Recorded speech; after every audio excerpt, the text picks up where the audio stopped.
बख्शिश की तमन्ना हो, जिसको गुनाहों की बख्शिश की तमन्ना हो, वो अपने गुनाहों की कसरत से न घबराए। वो माइले तौबा हो, मैं माइले बख्शिश हूँ, मैं रहम से बख्शूंगा, वो शर्म से बचता है। ये सुन के हुए जारी आंखों से मेरी आंसू, ये सुन के हुए जारी आंखों से मेरी आंसू, किस्मत है मोहब्बत में रोना जिसे आ जाए।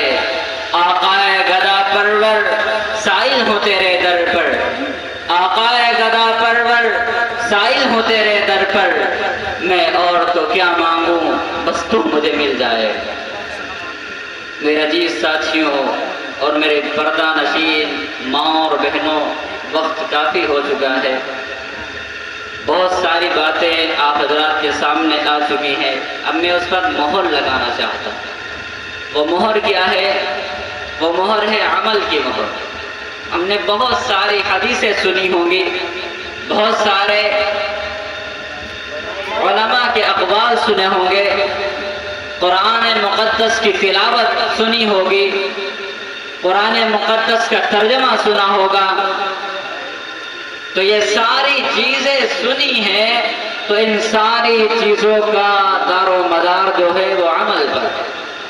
अमल अगर ज़िंदगी में होगा तो हमारा बेड़ा पार होगा, और अगर अमल ज़िंदगी के अंदर नहीं है, अमल हम लोगों ने नहीं किया है, तो ज़िंदगी का बेड़ा पार नहीं होगा। हम लोगों ने सुना है कि नमाज छोड़ने से 2 हुक्म जहन्नम के अंदर जलना पड़ेगा। 2 हुक्म कितने हैं? एक हुक्म जानते हो, बहुत पड़ा हुआ है, जिसको कैलकुलेट किया गया है और बतलाया गया है कि 2,88,00,000 बरस जहन्नम, 2,88,00,000 साल ईयर्स जहन्नम के अंदर जलना पड़ेगा। कितना? और वहां की आग कैसी होगी? आग बहुत ही ज्यादा झुलसा देने वाली होगी। सुल्लतुम मिनल अव्वलीन व सुल्लतुम मिनल आखिरीन। कुरान मुक़द्दस कह रहा है फी समूमी व हमीम, कि जहन्नम के जो लू होगी, लू ऐसी गर्म होगी कि आदमी उससे झिझक जाएगा, झुलस जाएगा। आमतौर से आप लोगों को मालूम होगा कि आजकल जब हम किसी सफर पर निकलते हैं तो ऐन दोपहर का वक्त होता है, तो हम सफर पर नहीं जाते हैं, सफर को मुअख्खर कर देते हैं, ताख़ीर कर देते हैं कि हमें सफर पर नहीं जाना चाहिए। क्यों नहीं? इस वजह से कि हमें धूप लगेगी। अगर जाते भी हैं तो रुमाल वगैरह लेकर के जाते हैं, रुमाल अपने चेहरे पर ढांक लेते हैं कि लू ना लगे, वो गर्माहट महसूस ना हो, हमारी स्किन, हमारी खाल जो है वो झुलस ना जाए। इस वजह से अपने रुमाल को चेहरे के ऊपर डाल लेते हैं। मेरे अजीज साथियों, जब यहाँ की लू हम बर्दाश्त नहीं कर सकते तो जहन्नम की आग और जहन्नम की लू कैसे बर्दाश्त कर सकेंगे, जो बहुत ही ज्यादा बड़ी हुई होगी। उसी को कुरान मुक़द्दस कह रहा है फी समूमी व हमीम, कि गरम लू के अंदर होंगे, व ज़िल्लिम मिन यहमूम। अगर हम यहाँ पर गरम लू के अंदर तब जाते हैं तो हमें यह हमारा ब्रेन ये फैसला करता है, ये एक्सेप्ट करता है कि कहीं जा कर के हम ठहर लें, कहीं साए के अंदर सुकून ले लें, राहत के साथ, सुकून के साथ वहाँ पर ठहर लें। फिर मेरे अजीज साथियों, क्या होता है कि वहाँ पर ठहर जाते हैं, यहाँ साया जो होता है वो ठंडा साया होता है, लेकिन जहन्नम का साया कैसा होगा? जहन्नम का साया भी गर्म होगा। कुरान कह रहा है वज़िल्लिम मिन यहमूम, कि गर्म साये के अंदर होंगे। जब ऐसा गर्म साया होगा तो हम जानते हैं कि नमाज का छोड़ना कितना बड़ा गुनाह है। एक मर्तबा हज़रत मूसा अलैहिस्सलाम के पास एक औरत आई और उसने कहा कि ए अल्लाह के नबी, हमसे बहुत बड़ा गुनाह हो गया है। तो हज़रत मूसा अलैहिस्सलाम ने कहा कि तुझसे कौन सा बड़ा गुनाह हुआ है? तूने चोरी कर ली, जिना कर लिया? चुनांचे उस औरत ने कहा कि ना, हमने जिना किया है, बच्चा पैदा हुआ, मेरे बदन से बच्चा पैदा हुआ और उस बच्चे को भी हमने मार डाला। चुनांचे हज़रत मूसा अलैहिस्सलाम जलाल वाले थे और उन्होंने कहा कि ऐसी बदबख्त औरत है। चुनांचे कहा कि यहाँ سے نکل جا، کہیں تیرے آنے سے، تیرے یہاں پر رہنے سے کہیں اللہ رب العزت کا عذاب نہ آ جائے۔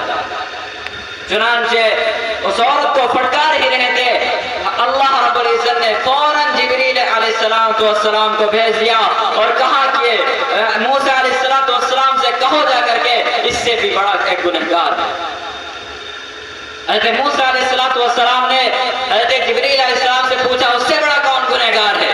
تو اس عورت نے کہا، حضرت جبریل علیہ السلام نے کہا اس سے بڑا وہ گنہگار ہے جس کے کانوں نے حی علی الصلاۃ اور حی علی الفلاح اور اللہ اکبر کی صدا سنی ہو اور وہ مسجد نہ جائے، وہ سب سے بڑا گنہگار ہے۔ نماز چھوڑنے والا سب سے بڑا گناہ ہے۔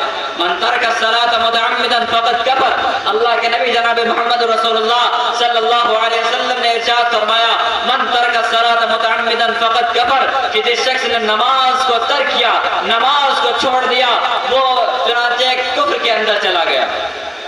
تو میرے عزیز ساتھیوں ذرا غور کرو، یہ ہمارے معاشرے کے اندر، ہمارے سوسائٹی کے اندر یہ گناہ عام ہو رہے ہیں۔ ہم نے قرآن مقدس کی ایک چھوٹا سا آیت، چھوٹی سی آیت کا ٹکڑا تلاوت کیا تھا، وَذَرُوا ظَاهِرَ الْإِثْمِ وَبَاطِنَهُ، کہ چھوڑ دو ان گناہوں کو تو تم ظاہری طور پر کرتے ہو اور ان گناہوں کو بھی چھوڑ دو تو تم باطنی طور پر کرتے ہو۔ ظاہری طور پر کیا گناہ ہے؟ ظاہری طور پر یہ گناہ ہے کہ کھلم کھلا نماز چھوڑ دینا، ظاہری طور پر گناہ ہے شراب پینا، ظاہری طور پر گناہ ہے جوا کھیلنا، ظاہری طور پر گناہ ہے سٹا باندھنا، اور ظاہری طور پر نہ جانے اور کون سے گناہ ہے۔ موبائل پر فحش فلمیں دیکھنا، موبائل پر کسی نامحرم لڑکی سے چیٹنگ کرنا، یہ بھی غلط کام ہے۔ ان سارے گناہوں کو چھوڑنا پڑے گا، ان سارے گناہوں کو چھوڑنا پڑے گا۔ ان سارے گناہوں کو جب چھوڑیں گے تو اللہ کی قربت ہمیں حاصل ہوگی، تب جا کر بنیں گے ہم سچے توبہ کرنے والے، تب ہم اللہ کے قربت والے بنیں گے، تب ہم اللہ کے قریب ہونے والے بنیں گے۔ لیکن اگر یہ سارے گناہوں کو کرتے رہے، سارے گناہوں کے دبے ہمارے دل پر، ہمارے ہارٹ پر لگتے رہے، تو میرے عزیز ساتھیوں یاد رکھنا کل آؤندہ جہنم کے اندر پھینک دیا جائے گا۔